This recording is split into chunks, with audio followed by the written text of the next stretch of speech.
કેશોદ આવે તો શું કહેતા ખબર? જયકરભાઈએ જે કીધું ને યુવાનો માટેની મારે તમને ટકોર માના શબ્દોમાં કરવી છે કે ભાઈ યુવાનો અટાણે પડીકી તમાકુની લઈ ગુણવંત સાહેબ તો એમ લખ્યું છે કે આજે માણેકચંદ ને કપૂરચંદ ને છે ને બધી તુલસી, મને તો ગામડાના ભાઈ એમ કીધું તું મને કે બાપુ મરણ પથારીએ પીડ્યા છે ને, છોકરાને કહે કે મારા મોઢામાં તુલસી મૂક તો આ પડીકી ખોશે ત્યાં. આ દિશા થાય છે આપણી, એ ન થવી જોઈએ બાપ. કોઈ દિવસ તમાકુનું સેવન ન કરતા બાપ, બહુ જીવનમાં ખરાબ છે. અને જેથી એની ખબર પડશે ને તેથી બહુ મોડું થઈ ગયું છે. અને ગુણવંત શાહ તો એમ બોલ્યા છે કે દુકાનની પાનની દુકાનોમાં માણેકચંદની જે પડીકી ટીંગાય છે ને એ માણેકચંદ તમાકુની પડીકી નથી પણ કેન્સરના પલંગ ટીંગાય છે. બહુ પરિસ્થિતિ વિકટ છે સાહેબ. એટલે કૃપા કરી અમારી સોનલમાં એમ કહેતા કે માણસને નશો તો માણહાઈ ન હોવો જોઈએ, પછી બીજા નશાની શું જરૂર છે? હે પછી માં એમ કહેતા કે એનો જ્ઞાતિનો નશો હોવો જોઈએ કે હું આયર છું, હું મેર છું, હું ચારણ છું, હું રબારી છું, હું ભરવાડ છું, હું દેવી પૂજક છું, હું વાલ્મીકી સમાજનો માણસ છું, એનો એને નશો હોય સાહેબ. એટલે તો આપણે ત્યાં હરદેવભાઈ સૌરાષ્ટ્રમાં કાઠિયાવાડમાં સોગન ખવાતા કે તમારું કામ ન કરું તો હું કોળી નહીં, તમારું કામ ન કરું તો હું ચારણ નહીં. કેટલો નશો હોય છે સાહેબ. આ નશાની જરૂર નથી. એક બીજી વાત આપણે કરી દઉં કે આમાં 50 જણા એવા બેઠા, 50% માણસો એવા બેઠા કે જેને કંઈક નવું સાહિત્ય સાંભળવું છે, બરાબર, અને 50% એવા બેઠા છે કે જેને ખાતરીબંધ માલ સ્વીકારવો એમ. ઓલા આખું કામ ખોટા અખતરા કરવા જોઈએ. એટલે બે વર્ગને સાચવવાના પ્રયત્ન અમારા હશે તમારા સામે. હવે એક વિનંતી તમને, અને 12 ગામ જાય એટલે વિનંતી જ કરાય કે આમ મજા આવે તો આમ સેજ ખખડતા રહેજો, એટલે અમને ખબર પડે કે આ દૂધ દોણામ ગયું કે હેઠું ગયું. એ બધું ભાઈ બરાબર કે સાંભળવું પૂરું થઈ ગયું સાંભળવાનું? તબો નમાવ એમ તો હાલ. આ બધા જૂના જોગ્યું છે બધા મેળાના. અમારો બનેલી હકીકત તમને કહું, એક ગામડામાં પ્રોગ્રામ હતો. એક ભાઈ આમ સ્ટેજમાં ઊભા હતા, આમાં દોવારીને ઘણી જગ્યાએ તમે એવા ચિત્ર જોયા હોય, એટલે ઊભા હતા. એટલે અમે પ્રોગ્રામ શરૂ કર્યો, ભાઈ ઊભા હતા દોવારીને. પૂરું થયું ત્યાં સુધી ઊભા રહ્યા, અને પૂરું થયું પછી મને પૂછ્યું કે આ બધું શું હતું? મને કે ભાઈ, મેં કીધું અમારી કઠણાઈ હતી. આપણે ઘંટી દોડવા જઈએ ને, હવે તો ક્યાં બધું હોયું ગયું, લોક સાહિત્ય મર્યું, બાકી તો આ વાસ્તવિક તો રહી નથી ને.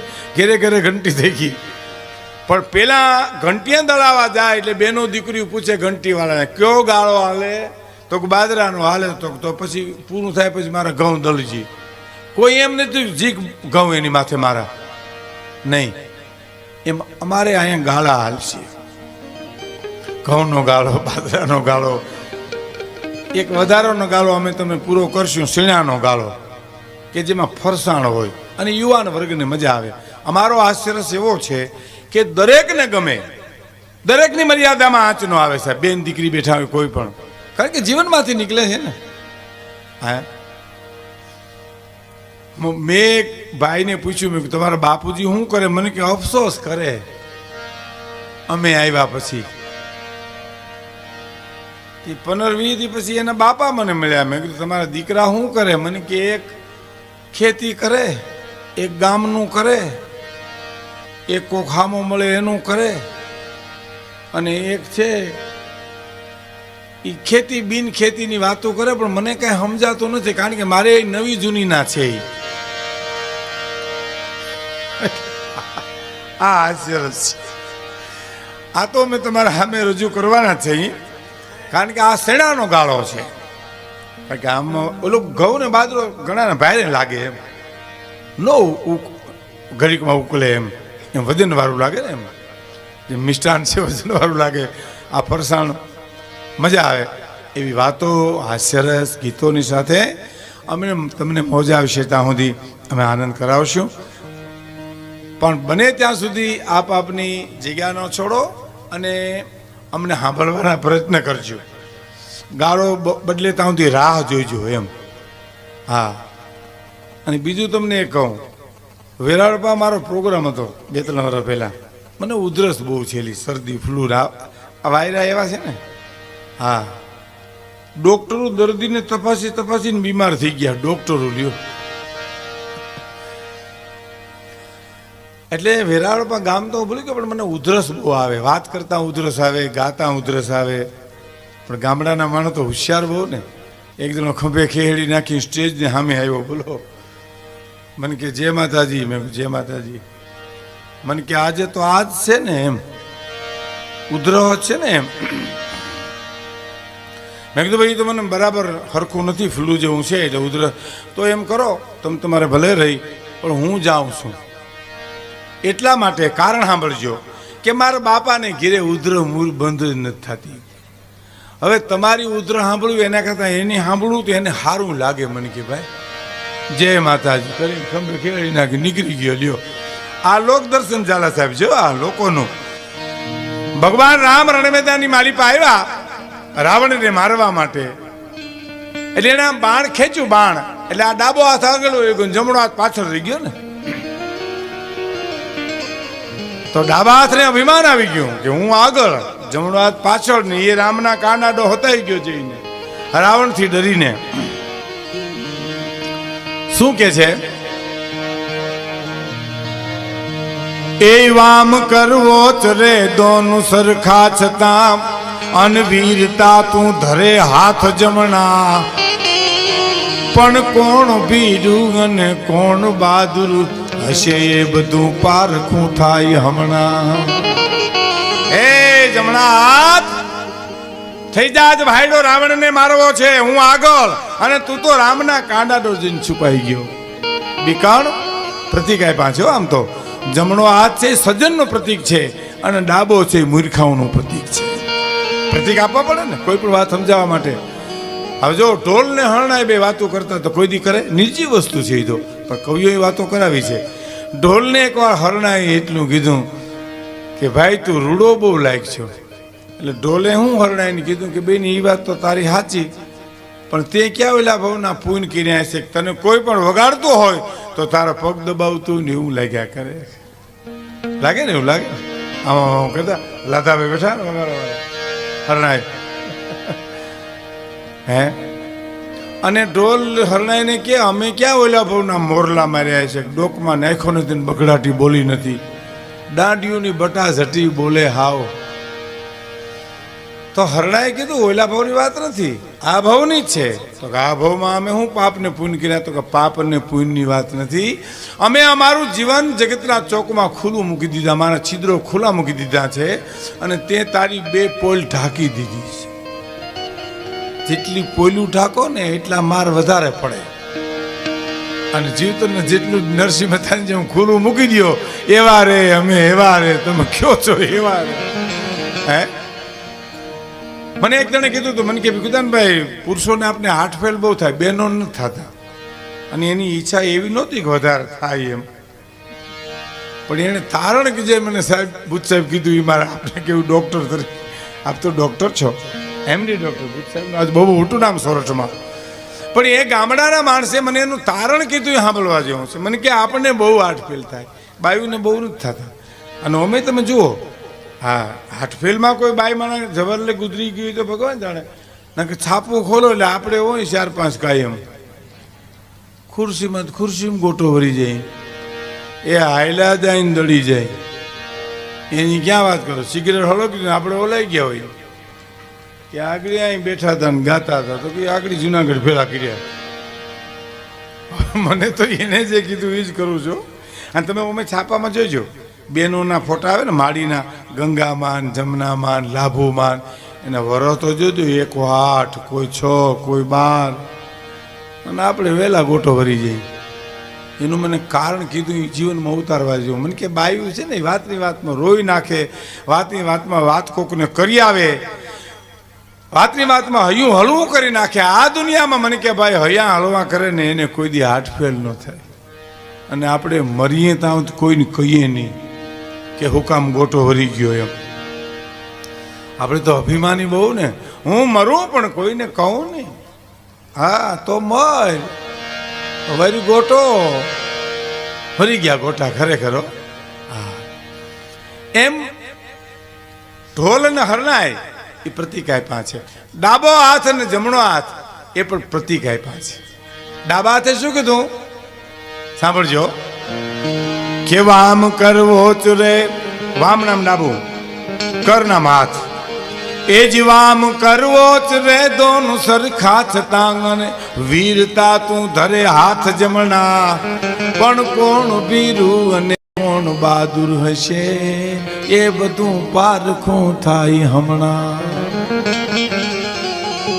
વીરતા તું ધરે હાથ જમણા. તમે ડાબા હાથથી ઘા કરો કે જમણા હાથથી ઘા કરો ફેર પડે. વીરતા તું ધરે હાથ જમણા. મને હમણાં એક જણો કહેતો હતો, મને કે ગાંધીજી બે હાથે લખતા હતા અને હું બે હાથે ખાઉં છું. મને કીધું હા કહેવાય ને બે હાથે. મને કે હા ધન્યવાદ કહેવાય છે, પણ ગાંધીજીને એને સરખાવવામાં આવે. વીરતા તું હાથ જમણા, પણ કોણ વીરું અને કોણ બહાદુર હશે એ બધું પારખું થાય હમણાં. અને હવે ડાબો હાથ બીજી ટકોર કરે જોજો.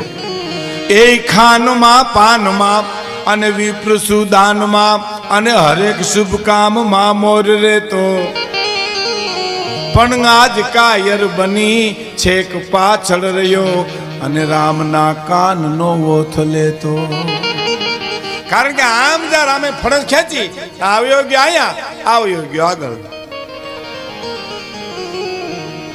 પછી જમણો હાથ સજન બહુ સહન કરે, મૂર્ખું બોલે, બહુ બોલે. મૂર્ખા કહેવાય ખબર. એક જણો નીકળ્યો ને, એક ભાઈને કીધું કે બાકસ છે તમારી પાસે? બોલે કે હા. શું કરવી? સિગરેટ હળગાવવી. એમ તો કે હા. તો બાકસું રાખવી જોઈએ. સિગરેટ પીવીને બાકસું ન રાખો, ઉયો ગયો. બીજો આવ્યો, બાકસ છે? તો કે હા. શું કરવી? સિગરેટ હળગાવી. સિગરેટ રાખો છો બાકસ નથી રાખતા, ઉયો ગયો. વિચાર કર્યો કે આમ નહીં દે. એક અંધારામાં ખૂણો હતો ને, આમાં મામા મામા મીડો કરવા કોક નીકળ્યો મૂર્ખો કે શું કરો? કે 10 રૂપિયાની નોટ પડી ગઈ પણ આમાં જડતી નથી ક્યાંય. કે લ્યો દિવાળી કરો. આમ દિવાળી કરી એટલે સિગરેટ હળગાવી દીધું. એટલે અને ઘડી આમ કરીને કે હવે નહીં મળે. બોલો હોયો ગયો, પણ મૂર્ખાઈ વાહથી આખી બાકો બારી નાખી દો. આને ઓલો એમાં પ્રતીક છે સજન અને દુર્જનનું. પણ સાહેબ મનુભાઈની કવિતાની તાકાત તો તમે જુઓ.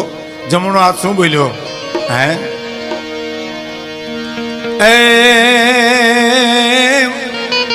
હાથ જમણો કહે યુદ્ધ મેદાનમાં,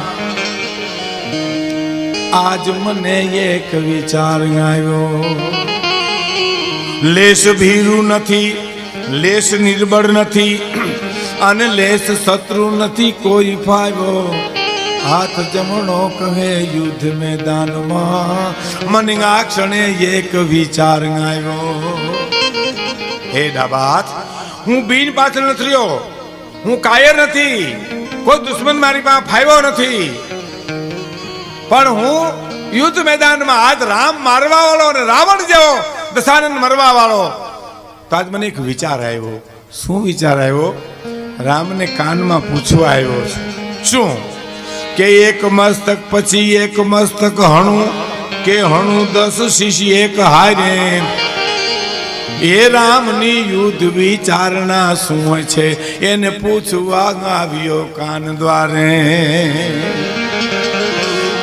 એને કાનમાં કહેવા આવ્યો છું કે હે રઘુકુળ મણી, એક પછી એક મસ્તક કાપવું કે દહકાર તળુવી નાખવા? કયા પ્રકારનું યુદ્ધ કરવું છે? એમ રૂપક બાંધવું પડે. આને કવિતા કહેવાય સાહેબ. હા, મારે ઓર રે ઉજાગરાના ફૂલ, એને કવિતા ન કહેવાય. એવી એક કવિતા મારે આપને સમજાવી છે. જેમ ભાઈ શ્રી જીતુએ કીધું ને દાદુભાઈની કવિતામાં, હે કે ગામના પાદરમાં એક પણ પાળીઓ એમ ન ખોલી શકે. કવિને પ્રકૃતિ બહુ ગમે સાહેબ. આજ અનિલ જોશી હું ગયો ને એ ફંક્શનમાં તારી બોલતા હતા કે સોરઠ અને ગાંડી ગીર એ પ્રકૃતિનું ઘર છે સાહેબ. ક્યાંય તમને આવી મળે નહીં જોવા માટે. આ તો આપણે અહીંયા ને અહીંયા છીએ, આપણે બહુ એની કિંમત નથી. હો બાકી બહારના પૂજ્ય મોરારી બાપુ બોલ્યા છે કે અમેરિકામાં ગંગા જમના કરતી મોટી મોટી નદીઓ છે, પણ એમાં ક્યાંય વિટામિન નથી. ગંગા જમના તો ભક્તિની ધારા છે સાહેબ. હોય મોટા પહાડો હોય, પણ ગિરનારી માલિપા તમે જાઓ અમુક જગ્યામાં તો તમને એની ઉર્જા મળે, તમારા વાઇબ્રેશન આવે, તમને ખબર પડે કઈ થઈ રહ્યું છે. અને ગરવા ગિરનારમાં આપ નહીં માનો, ડોક્ટર વી.આર. ત્રાંબડિયા મારા મિત્ર, એને અશ્વત્થામાની જ્યોત જોયેલી છે. સોરઠ મારીને આપણે વખાણ કરીએ એવું નથી કાંઈ. નકર એક જણો પોતાનો અંગૂઠો ધોઈને પોતે ને પોતે પીતો તો સરનામત લેતો હતો. એમાં કોક પૂછ્યું આમ કા, તો હું તો મારું માયતમ વધારું. એમ નો વધે, કોક ધોઈને પીએ તો વધે. આ માયતમ વધારવાની વાત નથી બાપ. આ સોરઠ તો સોરઠ છે. આ ધરતી ની અમીરાત તો તમને દુનિયામાં નહીં મળે. દુનિયા જોવો તો તમને ખબર પડે કે દુનિયામાં આ સોરઠની શું કિંમત છે. આ દેશની કિંમત સમજવી હોય ને મિત્રો તો પરદેશ જાવું. બસ લ્યો એટલું કરો, ખબર પડે ભારત શું છે. અને એના કરતા તમે કાલે અમલ કરો તો કરી શકો. ઘરની કિંમત સમજવી હોય ને તો બહાર ગામ જવું, ખબર પડે ઘર શું છે. હે ઘરની વાત આવે છે ને આપણે ત્યાં, પોતાની ઘરની એટલે અંદરની વાત, આધ્યાત્મિક વાત છે સાહેબ. હે સોરઠની ધરતી એ તો ધરતી છે. અહીંની અમીરાતની મારી બે ત્રણ વાતો કરવી સાહેબ. એ પ્રાચીન નહીં પણ આ જ માણસો જીવે છે. આજે અમે જે વાતો કરી છે ને એ તો લોકો જીવે છે. હે અમે તો ખાલી બોલીએ છીએ. કહેણી તો મિશ્રી ખાંડ હે, રહેણી તાતા લો. બોલવું તો ખાંડ જેવું ગયેલું છે બાપ. વાતો તો મુક્તિ સુધીની કર્યા કરાય, પણ અમલ કરવો ને એ બહુ જરૂરી છે.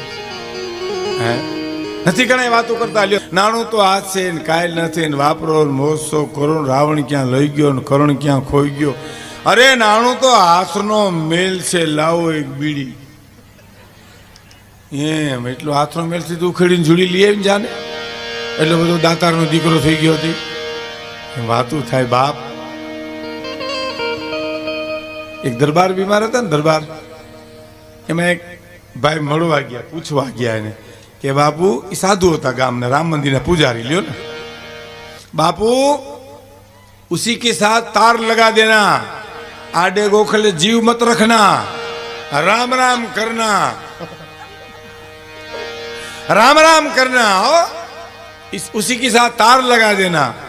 દરબારે કીધું કે બાપુ એટલું જેટલું લેવાય એટલું તો રામ રામ કરું છું, પણ આ ખાટલે હુઈ જો તું 15 મિનિટ લઈ દે રામ રામ તો તને ભાઈડો કહું. સલાહ દેવાય કઈ જીવનમાં અમલ કરવો એ તો બહુ અઘરો છે. કહેવાનો મારો અર્થ, એ પ્રકૃતિનો કવિ, એને પ્રકૃતિ ગમે. દાદુભાઈ તમે જો પ્રકૃતિના વર્ણન કર્યા છે ને. પ્રકૃતિ એટલે ભગવાનનું રૂપ. લતા મંગેશકર ગાતા હોય તો ચોક્કસ એમ કહેવાય કે કોયલ જેવું ગળું છે, પણ કોયલ બોલતી હોય તો એમ ના કહેવાય કે લતા મંગેશકર જેવું ગળું છે, કારણ કે એની ઉપમા નથી. તમે દરિયાને જો વર્ણન શું કરો, લ્યો કયો જી મને. મુકેશભાઈ અંબાણી હમણાં બંગલો બનાવ્યો, છાપામાં લેખ હતો કે જૂના મુંબઈમાં ચારેકોરથી દેખાય. હવે એને તમે જુઓ તો તમને કડિયાની કલ્પના આવે, કે એનો હાર ટિકિટ હોય એની કલ્પના આવે. દરિયો જુઓ તો આહા હા હા થઈ જાય, વાણી વિરામ પામે. હિમાલય જુઓ તો આહા હા થઈ જાય. આકાશની હું તમે વર્ણન કરી શકો, ચંદ્ર સૂર્યનું હું વર્ણન કરી શકો. એવી જે પ્રકૃતિ છે એનો ઉપાસક કવિ મર્દના પાળિયાને જોઈને બીજા એક દુહો બહુ સરસ ભાઈ શ્રી જીતુદાને ગાયો. હે બદલો ઓઢણ આઘારિયા પવન વાજલિયા. મારા હિંગળોદનભાઈના દુઆ લખેલા છો. હા, ઓજલ ઓઢણ ગંગા નમતી હાજે કોઈ નમણી વિજોગણના ઉના હોડે મારે નાવું, એમ કીધું ને દાદુભાઈ જીતુભાઈ ગાયું. એ નમતી હાજ કઈ, નમણી વિજોગણી કઈ, એ કલ્પના કરી તમે? એ સાંભળજો, એ કલ્પના શું છે. પેટમાં સંતાન હોય, દીકરો ઉદરમાં હોય અને પતિ ધીંગાણામાં કાયમ આવી ગયો હોય અને દીકરાનો જન્મ થાય પછી દીકરાને તેડી અને પાળીઓ જુવારવા જાય. હજી આપણે તો પાળિયા જુવાર છે. આ રામવાળાની પ્રતિમા છે ને બોરિયા ગાળામાં દર વર્ષે એનો પરિવાર આવે છે જુવારવા માટે સાહેબ. એ આમ ગયા ગાડું જોડીને કુટુંબ, એમાં બાઈ બેઠેલી, લાજ કાઢેલી, આપણે પાળિયાની પણ લાજ કાઢે, હજી ખોળામાં દીકરો છે અને આમ પાળીઓ જુવારે. પ્રતિમા હામું જોયું ને સાહેબ, તાનું સૌભાગ્ય યાદ આવ્યું ભાઈ. ઓહો, મારો પિયુ મને પરણીને આવ્યો હતો, બસ આટલો જ ઘરો સંસાર મારો દીકરોનું મોઢું ન જોઈ શકે. સ્ત્રીને આંખમાં આહુડ આવ્યા સાહેબ. ઓજલ જેવા આહું આવ્યા, આહુને આવવું અને પવનનો ફણકી આવી, એમાં લાજ ઉઘડી ગઈ છે. ઓજલ ઓઠણ આઘારિયા પવન વાદળીએ, પછી પીળા બે ટીપા પાળીએ ઘણ મોડે ખડીએ સાહેબ. આહુના ટીપા જે પાલિયા ઉપર પીડ્યા ને, એ દાદુભાઈ વાત કરે છે કે ઈ નમણી વિજોગણી ના ઉના હોડે મારું નાવું સાહેબ. આ જેવી તેવી બાબત નથી. ઈ નમણી વિજોગણી ને ઉના આહું દુઃખના ઉના હોય સાહેબ, હરખના હોય ને ટાઢા હોય. ગોપીચંદ અષ્ટપટાણીઓ નવરાવે છે, સાંભળો તમે. અને એમાં એના મા ઉપરથી જોવે છે કે મારો દીકરો વિલાસમાં જીવે છે મેનામાંથી. તો શું કીધું સાંભળજો તમે કે નથી રે એ વાદળડીને ક્યાંય નથી રે વિજલડી, આવોતી તાના નીર ક્યાંથી આના ઓતી તાના એ જની ક્યાંથી આના રે. હવે મિત્રો વિચાર કરજો, નાય છે, અષ્ટપટાણીઓ પાણીના ફુવારા રેડે છે અને એમાં એમ કેમ કીધું ઓચિતાના નીર ક્યાંથી આવ્યા રે ભરતરી? હે, પાણી તો પડે માથે, પાણી જે અષ્ટપટાણીઓ નવરાવતી હતી ને એ વિલાસના પાણી હતા, સુગંધી અને ટાઢા પવન હતા. પણ માના આંખના આહું પડ્યા ને એ ઊના હતા સાહેબ, દુઃખના હતા. અને વાહામાં પીડ્યા હતા તો સમ થયું અને વિચાર કર્યો કે આ હું ક્યાંથી આવ્યા. કારણ દુઃખના હું એટલા માટે હતા કે મારો દીકરો એટલો બધો વિલાસમાં જીવે છે, હે, તો એની પ્રજા કેવી વિલાસી થશે. એટલે મા પાસે જેટલી મર્યાદા જોઈએ એટલી મર્યાદા લઈને કીધું કે માં કેમ રડો છો. કહેવાનો મારો અર્થ ઈ નમણી વિજોગણીના ઉના હોડે મારે. અને એના કરતા બીજી એક તમને વાત કરી દઉં, હરખ ના હોય ને એ પાપડીઓ પાછી ઠેકીને પડતા હોય, મોતી પડે એમ. અને દુઃખ ના આહું છે ને એ સીધી લીટી થઈ જાય છે, બે પરખ છે. અને આંખના આહું છે એ બધા પ્રદેશની ભાષા છે.